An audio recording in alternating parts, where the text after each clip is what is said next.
Tu as peut-être déjà entendu parler du PTC. Ça veut dire pète ton crâne. C'est une nouvelle drogue de synthèse qui circule beaucoup chez les ados.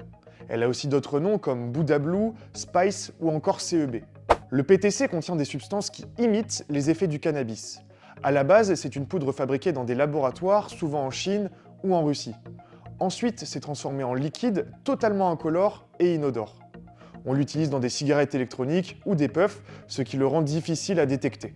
Sur les réseaux sociaux, notamment via des stories Snapchat, des vendeurs proposent du pète ton crâne, PTC, pour 10 € les 10 ml. Certains dealers proposent même du PTC aux abords des établissements scolaires. Une drogue bon marché qui séduit les jeunes. Le problème, c'est que le PTC a des effets plus forts que le cannabis et peut être à l'origine d'effets secondaires inattendus. Euphorie, sensation de légèreté, hallucination, mais aussi angoisse, perte de mémoire, voire paralysie. De plus, la molécule change souvent, donc on ne peut jamais vraiment savoir ce qu'il y a à l'intérieur. C'est un produit très addictif qui peut laisser de graves séquelles. En 2018, environ 4% des mineurs avaient déjà essayé le PTC. Aujourd'hui, c'est plus de 13% des jeunes de 11 à 16 ans.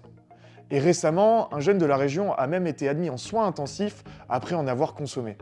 Ça montre à quel point le phénomène prend de l'ampleur.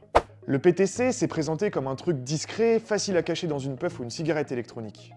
En réalité, c'est dangereux et imprévisible. L'important, c'est que tu saches que ça peut avoir de graves conséquences sur ta santé. Comme ça, si un jour on t'en parle ou on t'en propose, tu sais de quoi il s'agit.